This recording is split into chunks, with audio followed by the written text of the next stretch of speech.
여러분 안녕하세요. 무장 독립 투쟁 부분이 여러분들 시험 공부하면서 굉장히 어려울 거예요. 그래서 선생님이 오늘은 1920년대부터 1930년대 후반, 즉 광복대까지 독립 투쟁들을 한번 파트별로 정리를 좀 해보도록 하겠습니다. 그래서 여러분들이 공부를 할 때 1920년대, 그리고 1930년대, 그리고 1930년대 후반부터 광복대까지 이렇게 세 파트로 나눠서 공부를 하면 좀 편할 것 같아요. 그래서 여러분들 A4지 하나를 꺼내놓고 선생님이랑 같이 필기를 하면서 보면 더욱더 정리가 잘 될 것 같습니다. 자, 그러면 한번 차례대로 보도록 하겠습니다. 자, 이제 1920년대에는 이 만주 지역 쪽에서 여러 전투가 있었는데 그 흐름을 한번 보도록 할게요. 자, 처음 이제 크게 등장하는 전투가 바로 봉오동 전투죠. 그래서 20년에 일어난 전투이고요. 자, 이때 활약한 장군은 바로 홍범도가 되겠습니다. 그래서 잘 기억이 안 나는 친구들은 학습지 한번 더 보고 교과서도 한번 읽고 오는 것도 좋을 것 같아요. 자, 홍범도의 대한 독립군이 활약을 해서 일본군에 이제 크게 이겼습니다. 자, 약이 잔뜩 오른 일본군은 중국의 이제 대규모 군대, 독립군을 소탕하기 위해서 대규모 군대를 파견하고자 합니다. 중국의 만주 지역에. 그런데 여기는 중국의 땅이기 때문에 사실은 어떤 명분이 필요했어요. 대규모 군대를 파병하려면. 그래서 일으킨 게 바로 훈춘 사건이죠. 그래서 중국의 마적단을 사서 이 마적단이 일본 영사관을 공격하게 한 뒤에 그걸 명분으로 해서 만주에 대규모 군대를 파병하게 됩니다. 그래서 독립군을 친 게 바로 청산리 전투가 되겠습니다. 그래서 청산리 대첩이라고도 하고요. 자, 그런데 이 독립군들이 호락호락하게 당하지 않고 오히려 일본 군들에게 엄청나게 타격을 줘서 크게 승리한 전투가 바로 청산리 대첩이고요. 여기서 활약한 장군이 바로 김좌진입니다. 자, 김좌진의 북로 군정서군이죠. 군이 활약을 했고 여기에 플러스 홍범도에 대한 독립군들도 같이 참여를 해서 활약을 했었습니다. 자, 이제 청산리 대첩에서 일본이 깨지게 되니까 이제 일본이 아주 화가 나게 되어가지고 간도에서 참하면 안 되는 간도 참변을 일으키게 됩니다. 그래서 여기서 민간인들도 엄청나게 많은 죽임을 당하게 되었습니다. 자, 이렇게 되니까 이 독립군들은 굉장히 또 본의 아니게 면목도 없고 그리고 여러 전투들을 통해서 이 독립군들의 전열도 좀 해체되고 그런 경향이 있었습니다. 그래서 이 남은 독립군들이 어디에 모이게 되냐면 바로 밀산이라는 곳에 모이게 되는데 모이면서 대한독립군단을 만들게 됩니다. 자, 이 대한독립군단이 밀산에서 이제 집결해서 여러 군대들을 모아서 대한독립군단으로 개편이 되고요. 그다음에 이걸 이끄는 장군은 바로 서일이 되겠습니다. 자, 그러던 와중에 이제 소련에서 러브콜이 오게 되죠. 그래서 소련의 적군이 여기에 좀 합류를 해달라, 적군을 도와달라. 그러면은 너네를 좀 군사적으로 지원을 해주겠다라는 약속을 받고서 당연히 독립군들 입장에서는 이거는 굉장히 희소식이죠. 그래서 그 적군의 말을 믿고 소련의 그 시베리아 쪽에 스보보든이라는 자유시로 가게 됩니다. 자, 그런데 이 자유시로 갔지만 여기서 그 지휘권의 문제를 다툼으로 해서 엄청나게 참변을 당하게 되고 서로 동족이 동족을 죽이는 그런 안타까운 사건도 일어나게 되는데 이 사건이 바로 자유시 참변이 되겠습니다. 자, 이 자유시 참변을 겪고 상처밖에 안 남은 독립군들은 다시 만주 쪽, 시베리아에서 만주 쪽으로 내려오게 됩니다. 자, 내려와서 이제 삼부라는 그 정부를 성립을 시키게 되죠. 그래서 선생님이 참정신 이렇게 기억을 하라고 했는데 참의부, 정의부, 신민부 이렇게 구성을 하게 됩니다.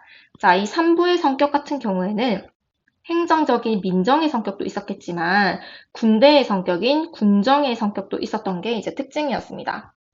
자, 이렇게 만주에서 다시 정부까지 만들게 되자 일본은 미스야 협정이라는 것을 맺게 되는데 이게 이제 25년이었죠.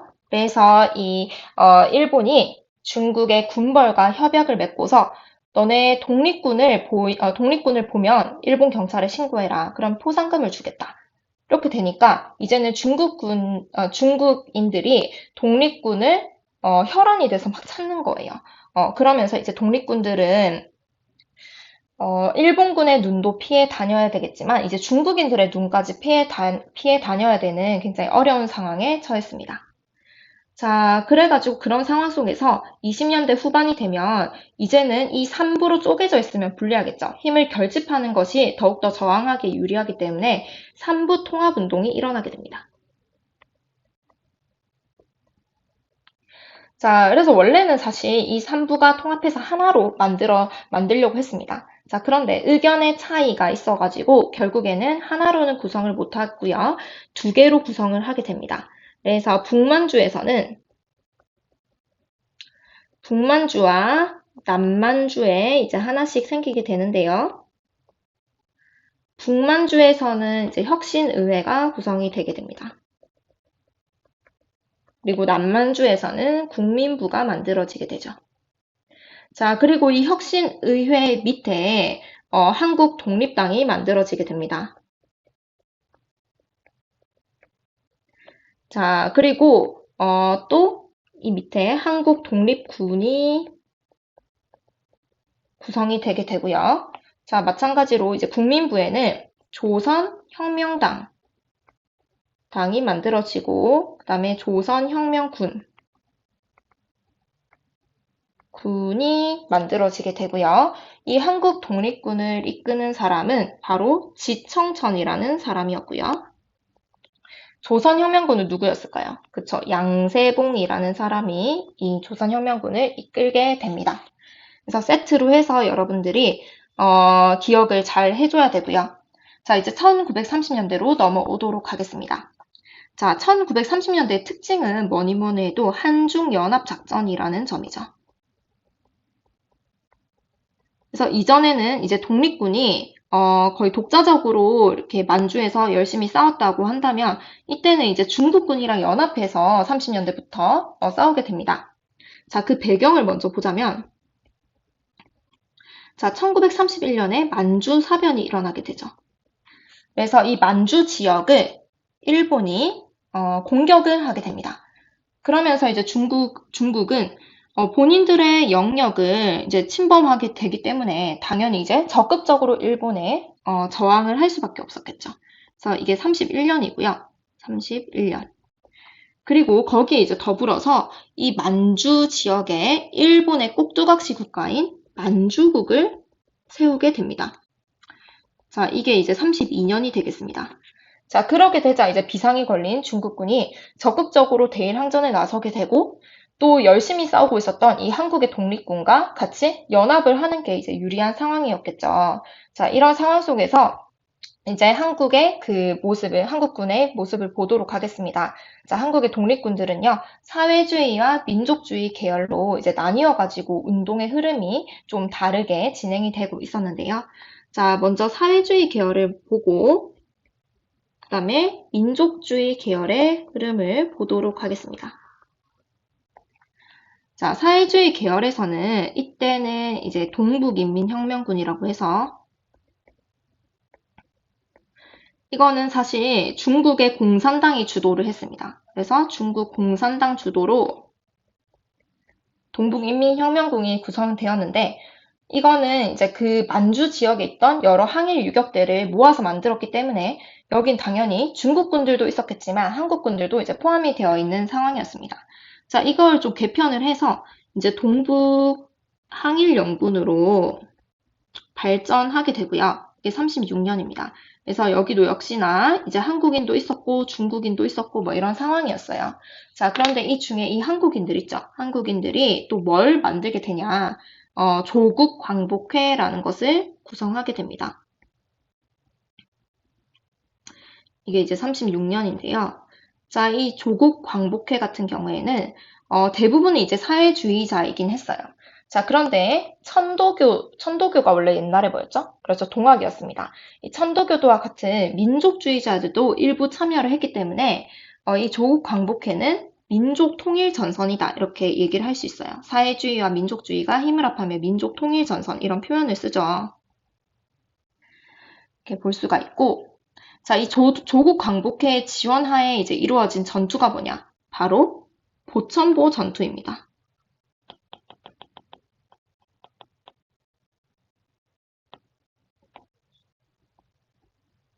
그래서 이걸 이끈 장군이 바로 김일성인데요. 그래서 이 시기에 국내에서 이제 일어난 전투이기 때문에 어느 정도 뭐 의의가 있다. 이렇게 얘기가 되곤 하는데 이게 37년에 이제 일어났습니다. 자, 한편 이제 민족주의 계열으로 가도록 하겠습니다. 자, 이때 있었던 여러분들 그 한국 독립군 있죠. 그리고 조선혁명군 있죠. 20년대 후반에 이제 각각 되게 되었는데 이게 쭉 이어져 가지고 이제 중국군이랑 함께 한중연합작전을 펼치게 됩니다. 자, 이때 한국 독립군과 같이 싸웠던 이 중국군은 중국 호로군입니다. 중국 호로군. 그리고 조선혁명군과 함께 싸웠던 이 중국군의 이름은 중국의용군이 되겠습니다. 그래서 사실 교과서에 이게 호로군이니 의용군이니 구체적인 명칭은 나오질 않습니다.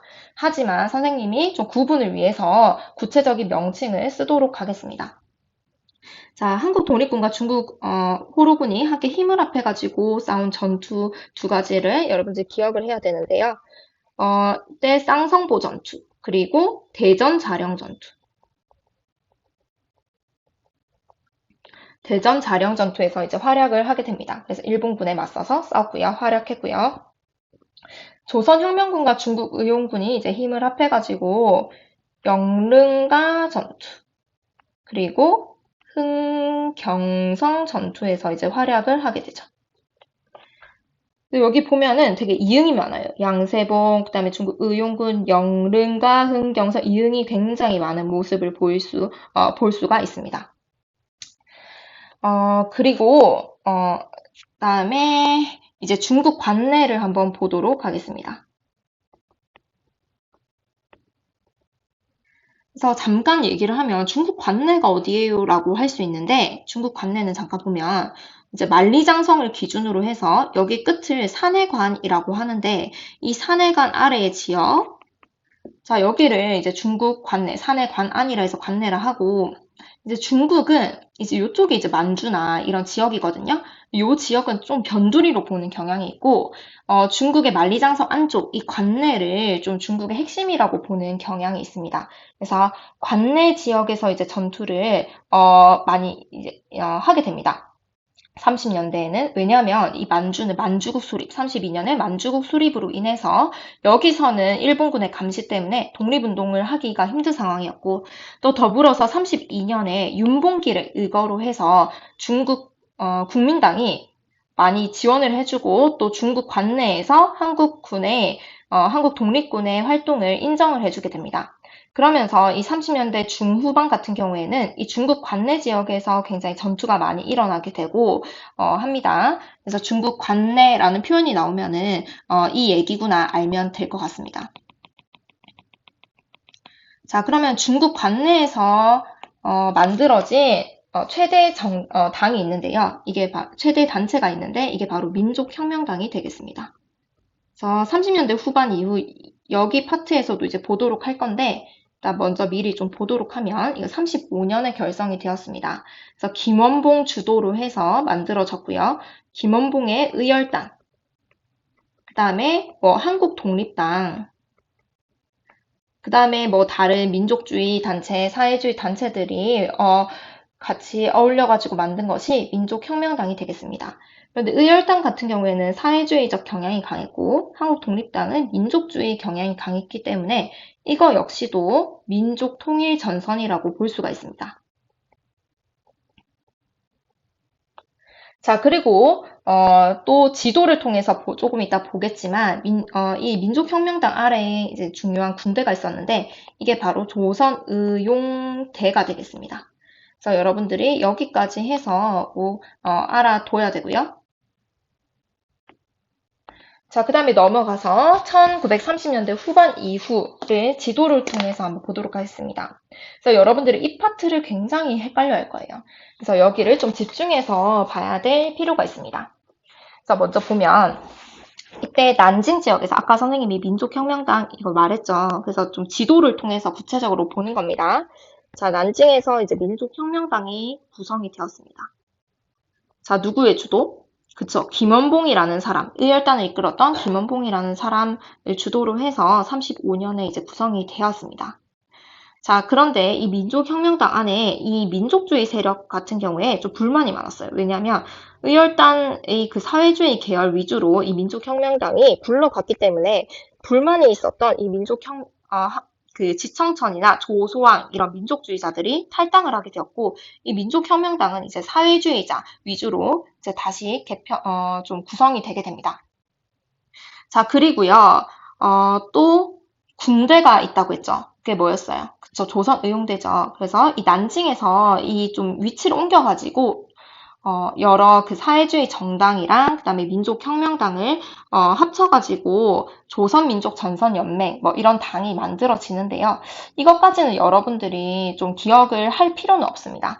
그래서 그냥 민족혁명당 아래에 조선의용대라는 군대가 구성되었구나 정도 알면 되고요. 왜냐하면 결국에는 이 조선민족전선연맹이라는 단체 안에 민족혁명당이 좀 큰 지분을 차지를 했기 때문에 이 조선의용대를 민족혁명당의 주도로 이 군대를 만들었다 해도 무리는 없습니다. 그래서 여튼간 민족혁명당과 조선의용대 이렇게 짝지어서 여러분들이 기억을 하면 되겠습니다. 자, 이랬는데 이 조선의용대는 누구의 지원을 받았냐면요. 중국 국민당의 지원을 받았습니다.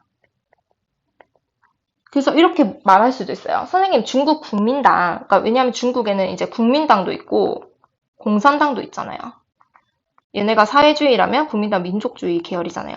왜 민족주의 계열이 지금 사회주의자 위주로 개편된 조선의용대를 왜 지원하나요? 라고 물을 수도 있겠지만, 당시에 이제 일본이 굉장히 공격적으로 중일전쟁도 나중에 일으키게 되고 하기 때문에 이 중국 국민당 입장에서는 임시정부도 지원을 하고요. 조선의용대도 지원하고 다양한 단체들을 지원을 해서 일본에 맞서는 게 우선이었습니다. 그래서 그런 이념적으로 접근하기보다는 어쨌든 중국 국민당이 당시에 조선의용대를 지원했구나. 이렇게 그냥 기억을 하면 될 것 같습니다.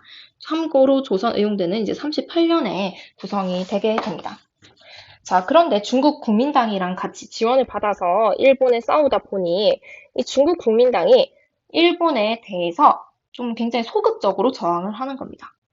그래서 이 안에서 불만이 있었던 대다수의 사회주의자들이 이제 어디로 가게 되냐면 화북 쪽으로 가게 됩니다. 그래서 화북으로 가서 일본에 더욱더 적극적으로 싸우려고 합니다. 그래서 위쪽으로 올라갑니다. 자, 잘 봐야 됩니다.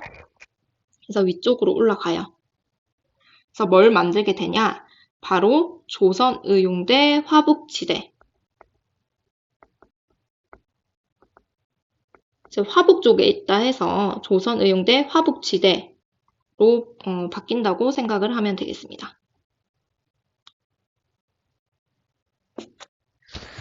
조선의용대 화북 버전이죠. 자, 이때는 이제 누구의 지원을 받냐? 이제 중국 공산당과 이제 함께 하게 됩니다. 중국 공산당.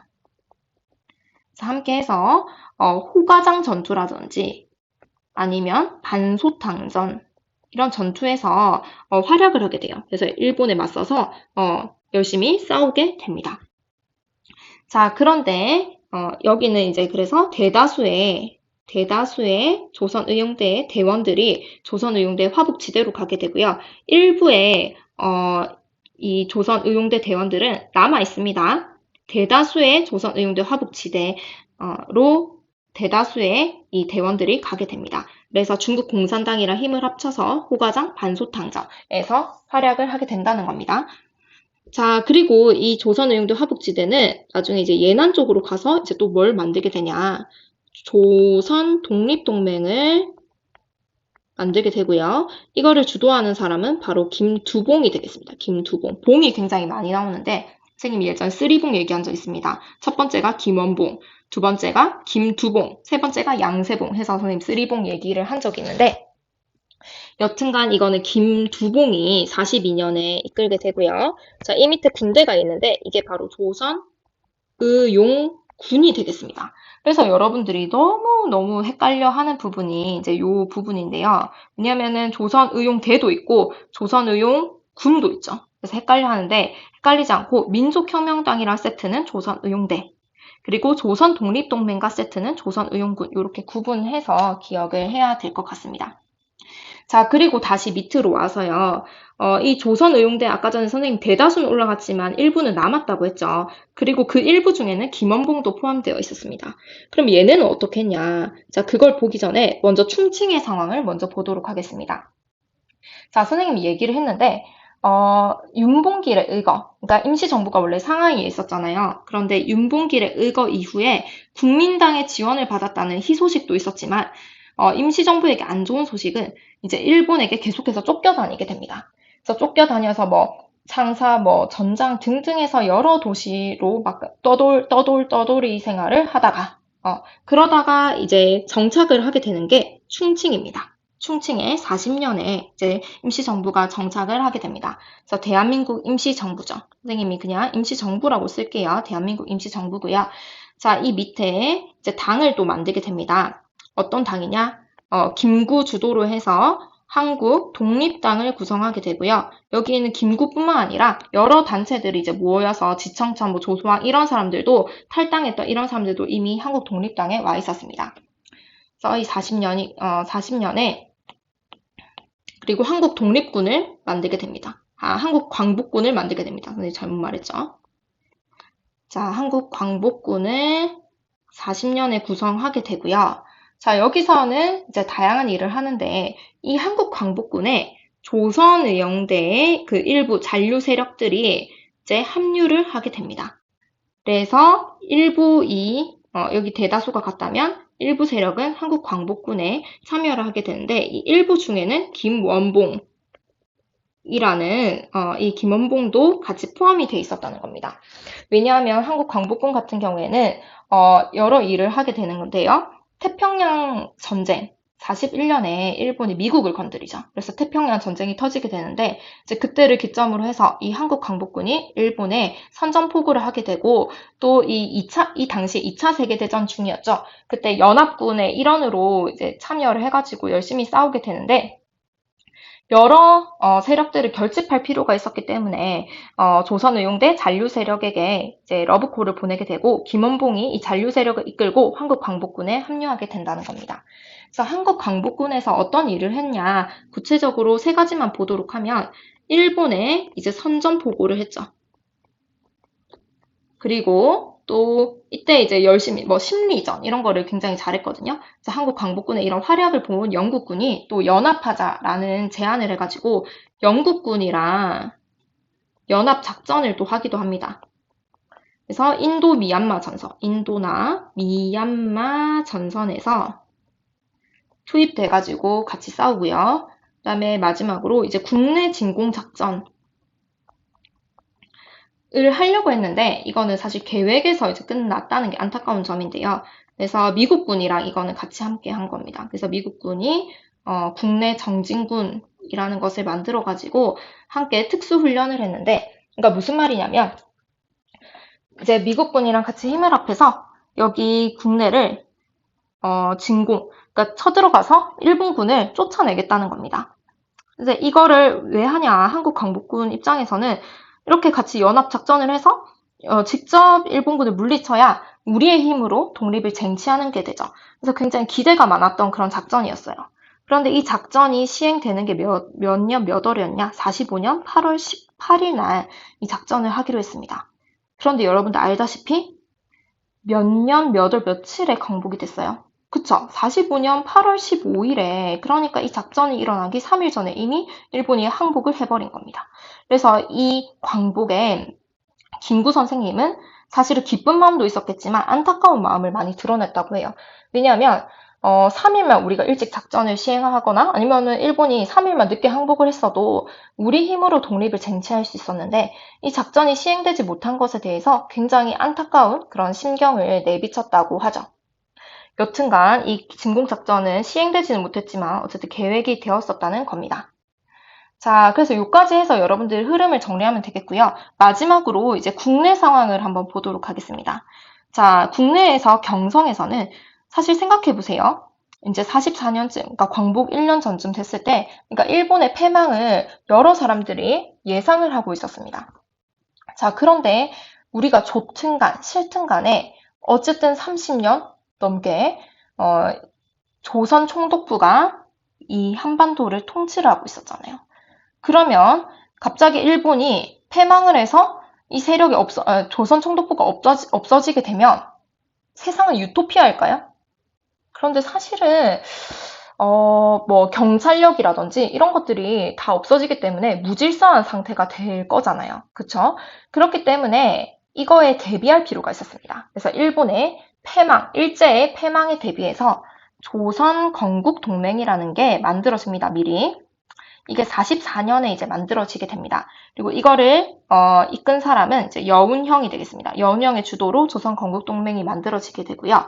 이거는 나중에 해방 후에 발전해서 조선 건국 준비 위원회로 발전을 하게 됩니다. 여튼간에 광복 1년 전에 이런 조선 건국 동맹이 만들어졌다는 거 정도 여러분들이 기억을 하면 될 것 같고요.